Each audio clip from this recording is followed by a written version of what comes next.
2,000 miles along the Amazon.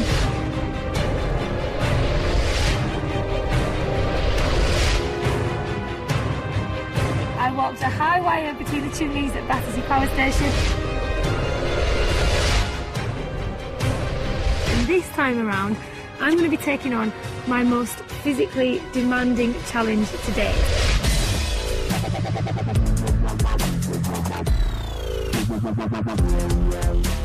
I will be attempting to get to the South Pole entirely under my own steam and taking everything I need with me. I'll be walking, kite skiing, and in a world first, trying to cycle part of my route to the pole. It's the coldest and windiest place on Earth. Temperatures drop to as low as minus 50 degrees Celsius. I have no idea how people do this. Honestly.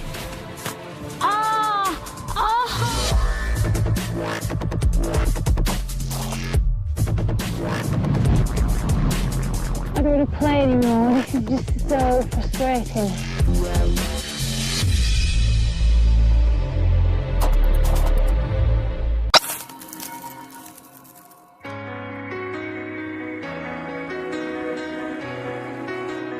Now that Helen has some skills under her belt, she can turn her attention to the special bike she's hoping will get her to the South Pole, the ice bike. Helen's ice bike is one of a kind, built for her Sport Relief Challenge. The super light frame is made from weatherized aluminium to prevent damage by the harsh weather conditions. Modified handlebars will allow Helen to move into different positions so she can stay comfortable riding hour after hour. And the bike will be fitted with fat tyres, allowing her to travel on the snow and ice. Measuring just over 20 centimetres wide, the tyres on Helen's ice bike are some of the widest in the world. They're designed to spread the weight of the rider over a wider surface area by increasing the contact between the tyre and the snow. This prevents the tyres from sinking.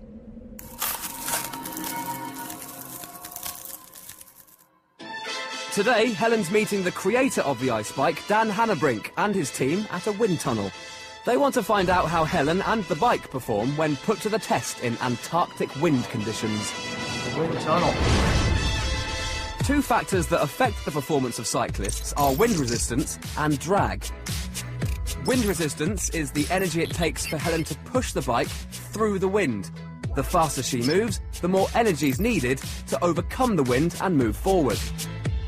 Drag is the pulling force created when air hits a solid object, in this case, the body of the cyclist, and is forced to go around, dragging them backwards. The team want to find out if they can reduce both the wind resistance and drag by changing simple things. I want to make this as realistic as possible, so when I go into the wind tunnel, I'll be wearing the clothes that I will take to the South Pole.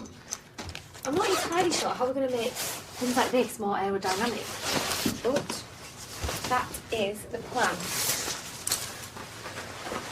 It just feels a little bit bizarre that this room is filled with pictures of people who've been in the wind tunnel and they're wearing tiny, skimpy little lifer outfits.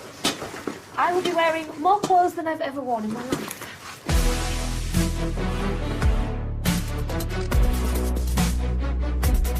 Okay, we have the zero. You go ahead and begin pedaling. Oh, there it is. Oh, hello, wind.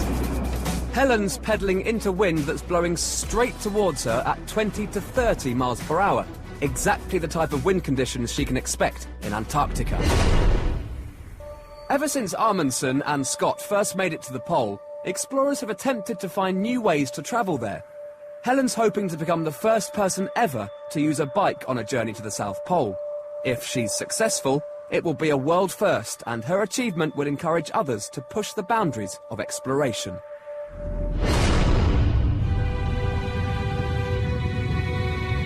I'm not so sure it's going to be that easy to pedal in all this gear. Look at these boots.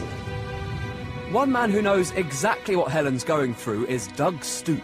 He was the first person ever to test the bike in Antarctica in 2003.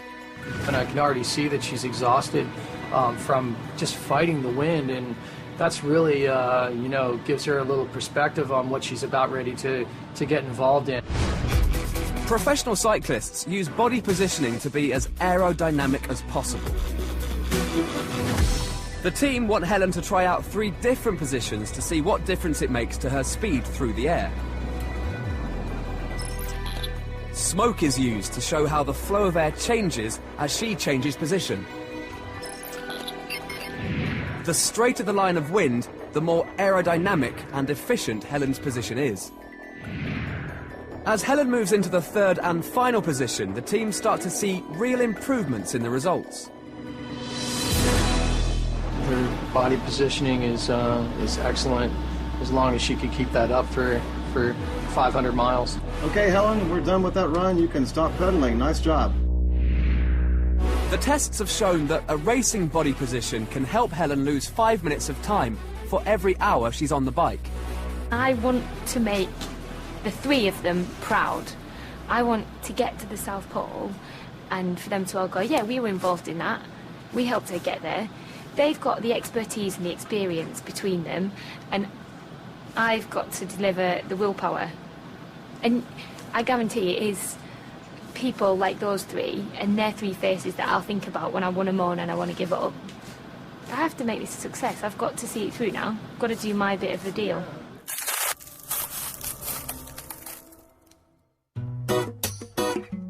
And the hard work starts now, as Helen's about to experience what it's like to ride a bike on a soft surface for the first time. Expert Doug has brought Helen to the desert to train on a prototype ice bike.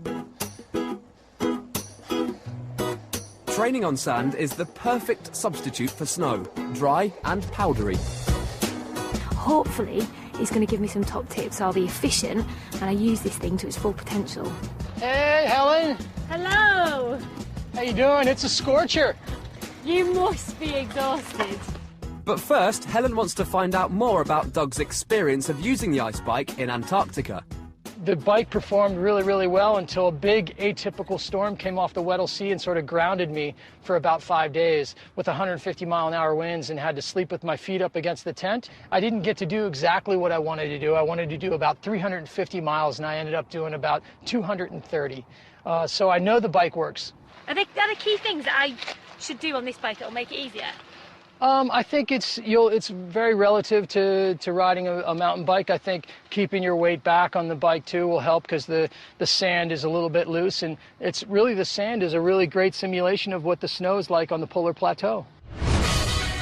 Doug wants Helen to see just how different the ice bike is to a normal mountain bike. So they set off for a ride, first on the road, then on the sand. Good old slow coach here. Come on, I thought with those muscles you'd be whizzing on past. Well, the ice bike isn't really made for speed. It's made for traveling on the ice, so it's more about endurance.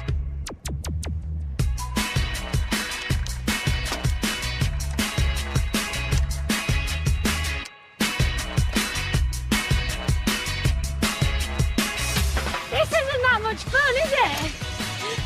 I think it's a lot of fun. All right, Pepper Clogs. Hey. Look at the smile on that face. You're so pleased with yourself, aren't you? Absolutely. Once you get going, it's all right, but getting going in the sand on a bike like this is virtually impossible. Well, this is why this bike is better than a typical mountain bike. It has bigger tires for more surface area to travel on softer conditions, and that's why it was a success in the Antarctic and why we can, train out here in the sand. The tyres make a massive difference, but it's still surprisingly hard work to pedal through sand. You definitely feel it in your legs, don't you? Oh, absolutely. So the training needs to just do a bunch of biking and to be ready for your trip. And Helen's about to work even harder. For her Sport Relief Challenge, she'll be carrying all her equipment in a sled. So Doug's making her practice, with it attached to the bike.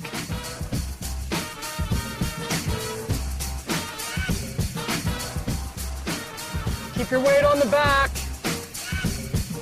Good job. You got it. Keep going.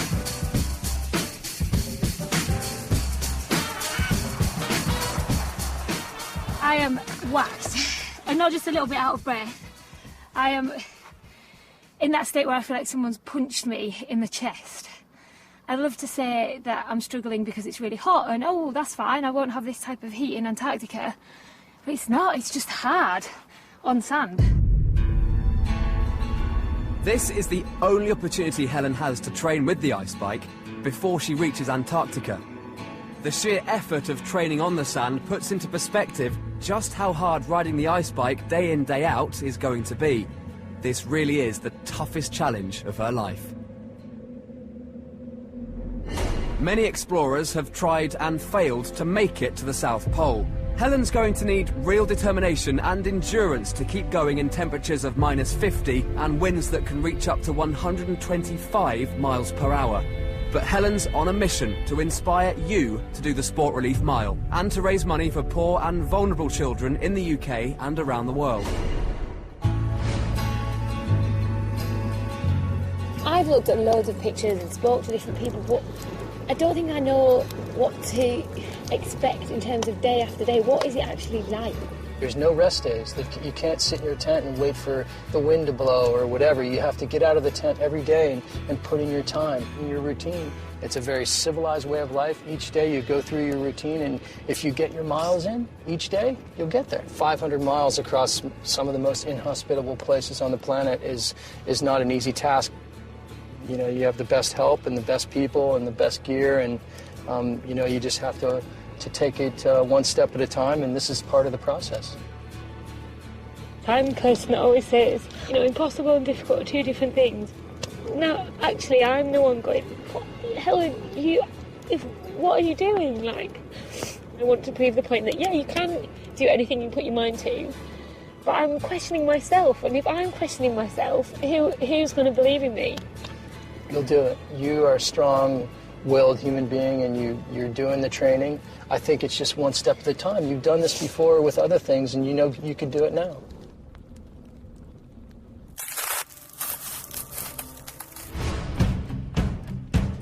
Time is running out, and Helen wants to make the most of training with the ice bike.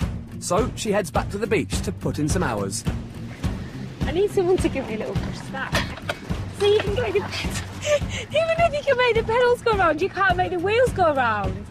If the wheels aren't going round, I'm not going forward, am I? Helen's still getting nowhere until she remembers there's something that might help. Doug said that if I let the tyres down a little bit, it should be easier. And he said a lot about the pressure of the tyres and all that sort of thing, so it must be important. Fingers crossed. Yes! Oh, that is definitely easier. Easy would be pushing it too far.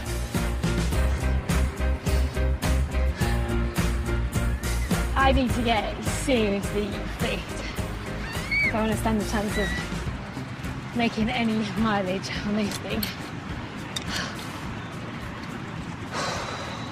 Fun for 5 minutes? Practical for 500 miles? I don't think so.